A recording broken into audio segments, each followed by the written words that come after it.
Hello students, मैं BP Singh आज आपके लिए मैट्रिक स्पेस का नेक्स्ट लेक्चर लेके आया हूं और इसमें टोपोलॉजी ऑफ मैट्रिक स्पेस चल रही है जो सेकंड यूनिट है।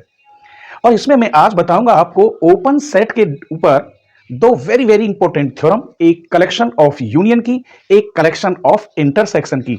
और इससे पहले लेक्चर में मैं तो वो थ्योरम मैंने प्रूफ की है जो लगभग हर साल एग्जाम में आती है ओपन स्फीयर के लिए। ठीक है, तो आज की थ्योरम समझने के लिए आज हम दोबारा आपको 2 मिनट और देंगे ओपन सेट समझने के लिए। ओपन सेट की डेफिनेशन दोबारा हम इसलिए लिख रहे हैं कि जो दोनों थ्योरम बताएंगे उनमें वो यूज होगी। तो शायद आपने ओपन सेट स्फीयर के अकॉर्डिंग न समझा हो तो दोबारा देख लीजिए। चलिए, open set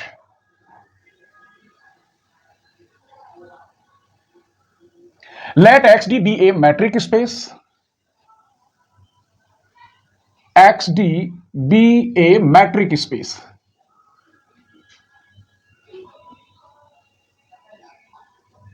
and A subset X. बस यहीं से समझना है। तब A is said to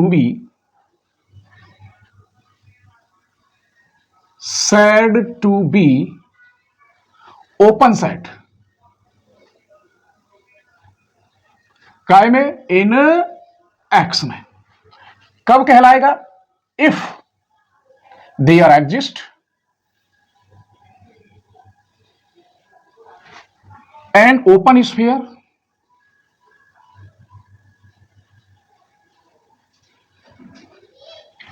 S R X. यहां आर और अंदर एक्स, ये दोनों अंदर भी लिख सकते हैं इसे, कोई वो नहीं है कि यही लिखे, दोनों भी लिख सकते हैं। एस आर एक्स दोनों भी लिख सकते हैं इसे, open sphere S R X such that तो एस आर एक्स ये सबसेट होगा ए का तब जहां पर एक्स बिलोंग करेगा ए को और आर हमेशा क्या होगा? पॉजिटिव। एक बार दोबारा बता रहा हूं इसे, देखिए इस डेफिनेशन को। X D be a metric space and A subset X. A भी एक्स का ही एक एलिमेंट है, उनका ही सेट है। तब A is said to be open set कहलाएगा एक्स में। ये वाला ए कहलाएगा ओपन सेट इन एक्स में कब? जब हम कोई एक स्फीयर लेते हैं, जैसे ओपन स्फीयर है, तो ओपन स्फीयर सबसेट हो ए का। जब ये ओपन स्फीयर ए का सबसेट होगा तो मैं दावे के साथ कह दूंगा ए एक ओपन सेट है। ठीक है, आइए तो इस पर हम एक इंपॉर्टेंट थ्योरम लिखते हैं। बहुत ही मजेदार थ्योरम है, मस्त है, हर राइटर की बुक में मिलेगी, वेरी वेरी इंपॉर्टेंट है। लेकिन इससे पहले मैं बताता हूं, कल मैंने जो थ्योरम बताई थी उसका स्टेटमेंट लिख देता हूं, तो आप देख भी लेंगे लेक्चर 5 में। ये कल मैंने एक 100% इंपॉर्टेंट थ्योरम बताई थी। In any metric space,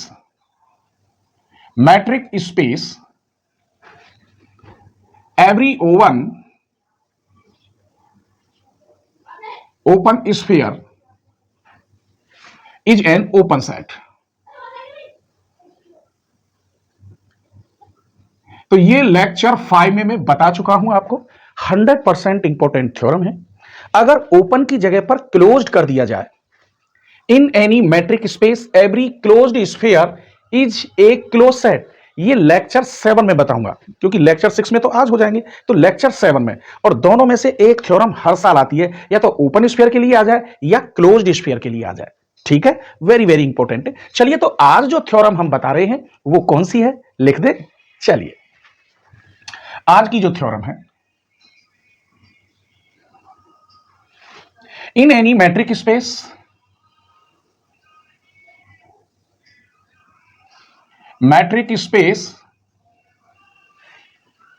the union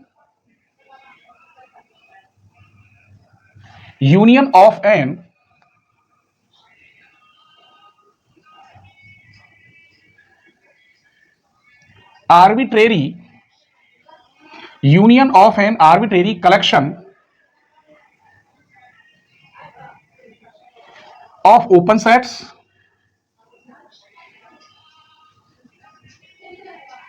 is also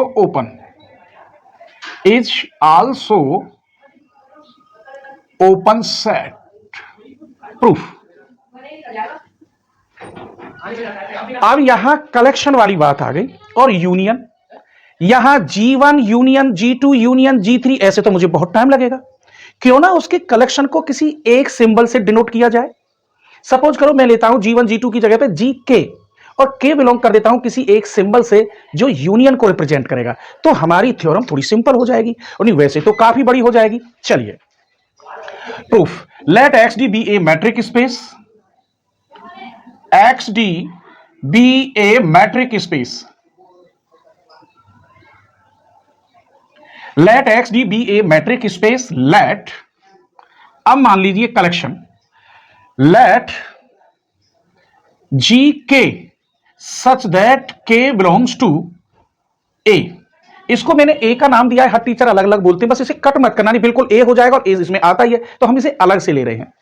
ये G कलेक्शन करेंगे हम इसका, और ये क्या होगा, आर्बिट्रेरी कलेक्शन होगा ये ओपन सेट का, जो कि K बिलोंग करेगा इसमें। तो मैं लिख देता हूं is an arbitrary collection of open set, open set where, इसको हम क्या कहते हैं, इसका मैं लिखे देता हूं इज एन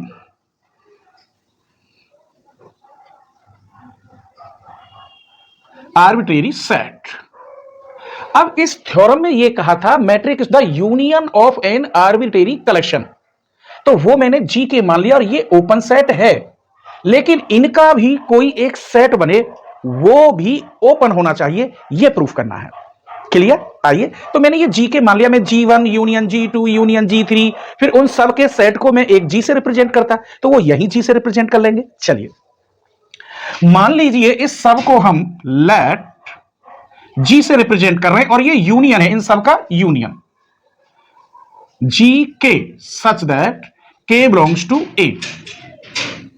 अब हमें प्रूफ क्या करना होगा, ये G जो है ये ओपन सेट प्रूफ करना होगा। अभी तो जो कलेक्शन था बहुत लंबा चौड़ा, उसको भी मैंने किससे रिप्रेजेंट कर दिया, G से। अब प्रूफ क्या करना होगा, नाउ टू प्रूव दैट, यही लिखे देता हूं,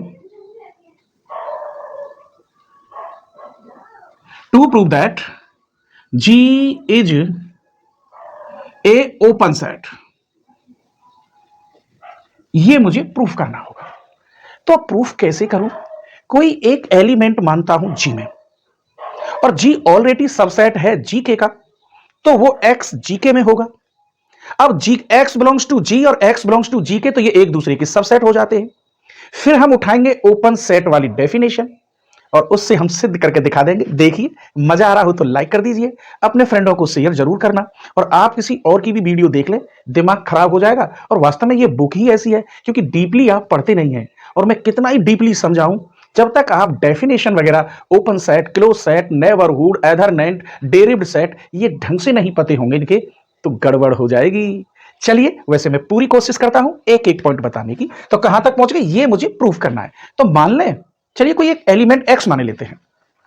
लेट मैं अगर कहूं X बिलोंग्स टू G, जब ये इसमें है तो स्वाभाविक है इनका सबके यूनियन में जरूर मिलेगा, क्योंकि उन यूनियन का ही तो एक सेट बनाया है G।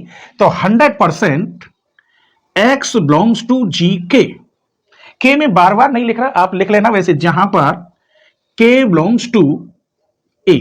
अब एक बात बताइए तुम मुझे, X belongs to G, X belongs to GK, तो आगे अगर मुझे जरूरत पड़ी तो मैं ये लिख सकता हूं GK सबसेट होगा G का, लिख सकता हूं। ये तो भाई इन G के जितने भी हैं उन सबका यूनियन और फिर सेट G है, तो G के सबसेट G में होगा ही होगा, जरूरत पड़ेगी तो लिख लेंगे। तो कहां तक पहुंच गए हम, GK तक। चलिए, लेकिन एक शर्त इसने पहले ही दे रखी है, यहां ये जो कलेक्शन है ये ऑलरेडी ओपन है, ये लिख रहा है N arbitrary collection of open set, इसका मतलब GK तो ऑलरेडी ओपन है, ये बात लिखता हूं। But GK is open set, इसका मतलब देयर एग्जिस्ट, ऐसे ना लिख के मैंने ये देयर एग्जिस्ट ऐसे लिख रहा हूं, there exist an open sphere, an open sphere SRX such that SRX subset होगा G का। क्या होगा, जी का। बट हाँ, ये समझ लीजिए, आप सोचेंगे ये मैंने कैसे लिख दिया, ये भी तो बताना है। इधर देखिए, ए सबसेट एक्स है, एक्स तो ऑलरेडी मैट्रिक स्पेस है पूरा उसका, फिर ये एक सेट है एलिमेंट, और ये उन एलिमेंटों का ए सेट है। तो ए ओपन सेट होगा एक्स में, कब? जब एस आर एक्स सबसेट हो ए में। इसका मतलब यही है, एक्स बिलोंग्स टू जी, ये तो ओपन सेट है, लेकिन जो मैंने जी माना है, जो जी में प्रूफ करने वाला हूं, there exist open sphere S R X such that S R X subset G. इसका मतलब हो गया एन ओपन सच दैट, ये जी के, यही तो ओपन है, यहां के लिखना है मुझे। सच that S R X subset किसका होना चाहिए? जी के का, तभी तो ये ओपन होगा। फिर देख लीजिए, ए ओपन सेट तब है कि जब S R X subset A, G के ओपन सेट है जब S R X subset G के। क्लियर? अब तो हो गया। अब जी के ऑलरेडी सबसेट है जी का, ये मैंने लिख दिया है, मैं यहां लिख देता हूं, बट जी के सबसेट है जी का, यहां मत लिखो, तो इसका मतलब ये हो गया एस आर एक्स सबसेट होगा जी का। जब ये इसका सबसेट है तो मैं दावे के साथ कह सकता हूं G is a open set. अब दोबारा फिर देख लीजिए, उल्टा पढ़ते हैं, जब S R X subset A का है तो इसका मतलब ए क्या है? Is set to be open set. ऐसे ही जब S R X subset G का है तो उसके आधार पर दावे के साथ कह सकते हो जी इज एन ओपन सेट। और यही प्रूफ करना था मेरे बच्चों। देखो, एक्स डी मैट्रिक स्पेस, जी के ये मैंने कलेक्शन माना था ओपन सेट का, इससे डिनोटेड करते हैं। जी यूनियन का ये है जी वाला, तो जी को मुझे क्या प्रूफ करना था? Open set. अब ओपन सेट प्रूफ करने के लिए मैंने कोई एक एलिमेंट लिया जो स्वाभाविक है मैट्रिक स्पेस में होंगे और जी में भी होंगे, तो ये एक्स बिलोंग्स टू जी के, एक्स बिलोंग्स टू जे, इसकी मुझे जरूरत पड़ती, इसलिए मैंने यहां दिखा दिया था। बट जी के ऑलरेडी ओपन सेट है, तो इसका मतलब एस आर एक्स का ये सबसेट होना चाहिए इसके अकॉर्डिंग, तो मैंने लिख दिया S R X subset G के। लेकिन यहां तो कुछ और भी लिखा हुआ है, जी के ऑलरेडी सबसेट जी का है, तो इसका मतलब इसकी जगह पे सबसेट जी आ जाएगा, ये तो जानते ही होंगे, 10th क्लास की बात है। जब ये इसका सबसेट है तो 100% जी एक ओपन सेट होगा। तो देख लो, थ्योरम जैसी नहीं लगी आपको, लेकिन आप एक बार, दो बार, तीन बार करेंगे तो बड़ा मजा आएगा। आप स्क्रीनशॉट ले लीजिए, तब तक मैं इसके लिए एक थ्योरम सेट करता हूं। चलिए तो अब सेकंड थ्योरम देखते हैं। ये थ्योरम इंटरसेक्शन की है। इसमें क्या कहा है? G1 intersection G2 intersection G3 dot dot n तक। इसका मतलब इसमें फाइनाइट है। अगर ये सब जो इंटरसेक्शन वाला एक सेट है, इंटरसेक्शन, ये ऑलरेडी ओपन सेट है, तो जो G1 intersection G2 intersection G3 अगर मैं करूं, उनका भी कोई एक सेट बनाऊं, जैसे मैं H बना लूं, वो भी मुझे प्रूफ करके दिखाना होगा ओपन सेट। तो अब यहां G1 इंटरसेक्शन G2, ऐसे तो मुझे बहुत टाइम लगेगा, मैं इंटरसेक्शन GI लिख दूं और I बराबर 1 2 3 n कर दूं। n एक फाइनाइट नंबर है, तो इससे भी काम चल सकता है। तो इसी हिसाब से करूंगा कि आपको परेशानी ना हो, कोई ये ना हो कि ये थ्योरम बहुत ही टफ है, एक सिंपल वे में बताऊंगा। और हाँ, एक बात बताऊं, आप चाहते हैं कि मैट्रिक स्पेस की कोई वीडियो आपसे मिस ना हो, कॉम्प्लेक्स एनालिसिस की भी कोई वीडियो आपसे मिस ना हो। कहने का मतलब जो 6 सेमेस्टर में आपके पास जितनी भी बुक हैं, 4 बुक होंगी, 2 पेपर हैं, तो कोई भी वीडियो मिस ना हो, सारी वीडियो ओपन हो जाए, तो उसके लिए आपको चैनल की मेंबरशिप लेनी होगी।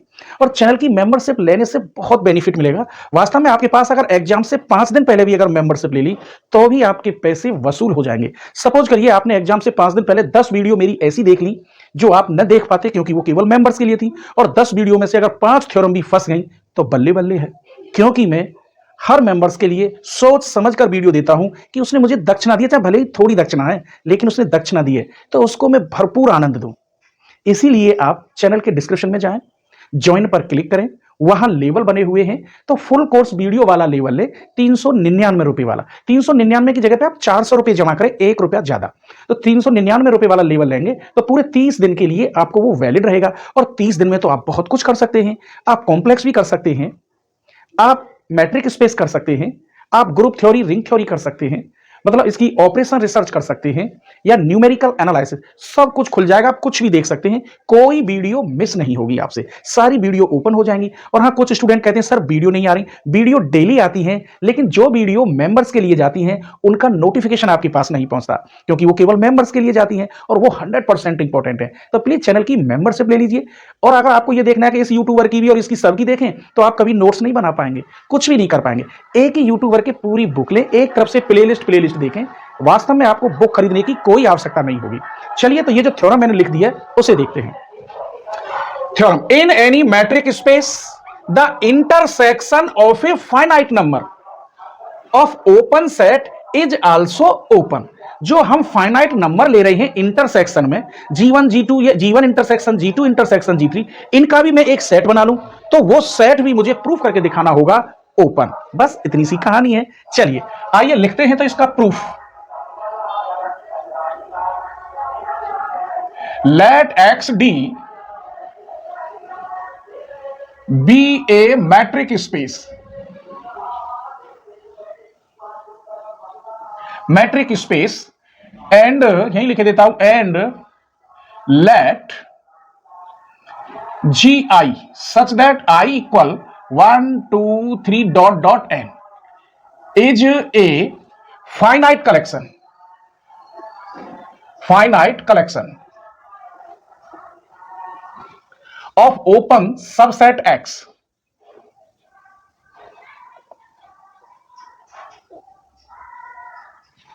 ये मैंने GI का मतलब है इंटरसेक्शन में जितने भी कलेक्शन है वो मैंने मान लिए। लेट, अब मैं इसका कुछ इंटरसेक्शन में इनके G1 G2 G3 जितना इनका जो इंटरसेक्शन होगा उसको मान लेता हूं। लेट H इक्वल इंटरसेक्शन किनका, इनका, यहां G1 G2 G3 नहीं लिख रहा, मैं GI कर रहा हूं, सच that I equal 1 2 3 dot dot n। तब हमें क्या प्रूव करना होगा, देन टू प्रूव दैट ये जो H है ये मुझे ओपन सेट करना होगा। Prove that H is an open set. जब ओपन सेट, तो जैसे मैंने इसमें माना था X, ऐसे यही कंडीशन सेम यहां चलेगी। मान लीजिए let X belongs to H। जब ये एलिमेंट H में है तो GI में तो ऑलरेडी होगा ही, क्योंकि G1 G2 का जो कलेक्शन है उनका इंटरसेक्शन H है, तो स्वाभाविक है वो GI में 100% होगा। इसका मतलब ये हो गया, this implies X belongs to GI, जहां पर I equal 1 2 3 dot dot n। लेकिन इसने एक शर्त दे रखी है, यही वाली, क्या दे रखी है, ये ऑलरेडी ओपन है, the intersection of a finite number of open set. तो ये GI ऑलरेडी क्या है, ओपन सेट है। तब तो मैं लिख देता हूं, but GI open set, therefore there exist, इस डेफिनेशन को लिखो आप, there exist an open sphere SRX such that SRX subset होगा किसका, इसका, जहां पर I इक्वल टू, ये A अगर ओपन सेट है तो SRX किसका होगा, सबसेट A का। ऐसे ही यहां GI ओपन सेट है तो SRX सबसेट किसका होगा, GI का। यहां तक कोई परेशानी नहीं हुई होगी, मजा आ रहा है ना। तो प्लीज लाइक कर दीजिए, आप भूल जाते हैं। चैनल को सब्सक्राइब करना बहुत जरूरी है, क्योंकि सब्सक्राइब करने से आप पर कोई फर्क नहीं पड़ता और हमें मोटिवेशन मिलता है। ठीक है, आइए यहां तक हम पहुंच गए GI। अब हम एक काम करते हैं, इसे सबसेट कैसे दिखाऊं। तो सबसेट के लिए मैं क्या करता हूं, मान लीजिए नाउ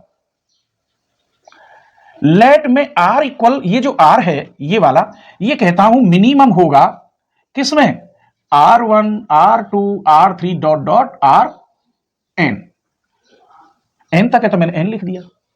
जब ये इन सबसे छोटा है तो छोटा किसी बड़े का सबसेट होता है। कैसे, इसका मतलब ये हुआ SRX ये सबसेट हो जाएगा SR, यहां RI लिख देता हूं, यही वाली I और X, जहां पर I equal 1 2 dot dot n, क्योंकि ये R1 R2 R3 इन सबसे R1 छोटा है तो ये इसका सबसेट होगा। आइए, लेकिन इसका मतलब ये हुआ SRX सबसेट हो गया GI का, जहां पर I इक्वल, अब ये क्यों हो गया, ये देखिए, ये SR सबसेट है GI का, और GI एक सबका क्या बनाया, G1 G2 G3 सब है। तो अगर मैं यहां एस आर आई एक्स सबसेट कह दूं जी आई का, तो इससे कोई फर्क ही नहीं पड़ेगा, कह सकता हूं। चलिए इसको मैं ऐसे भी लिख सकता हूं मेरे बच्चों, एस आर एक्स सबसेट होगा इंटरसेक्शन, ये इंटरसेक्शन जी आई का, सच दैट आई इक्वल, आप कहेंगे सर क्यों, अरे मेरे बच्चों अगर ए सबसेट बी है तो ए सबसेट हो गए B1 के जितने भी इंटरसेक्शन में जो नंबर आएंगे उनका भी वो सबसेट हो जाता है, क्योंकि इंटरसेक्शन में वो कॉमन नंबर जरूर मिलेंगे, मिलेंगे कि नहीं मिलेंगे। इसीलिए एस आर एक्स सबसेट अगर जी आई का है तो मैं एस आर एक्स सबसेट कह सकता हूं इंटरसेक्शन ऑफ जी आई। और ये चीज मैंने यहां किसके बराबर मानी है, एच के, तो इसकी जगह पे मैं लिख सकता हूं S R X subset H, यहां से। अब यहां एक बात बताइए, उल्टा चलते हैं, ये वाला एस आर एक्स सबसेट जी आई का है तो इसका मतलब जी आई एक ओपन सेट है।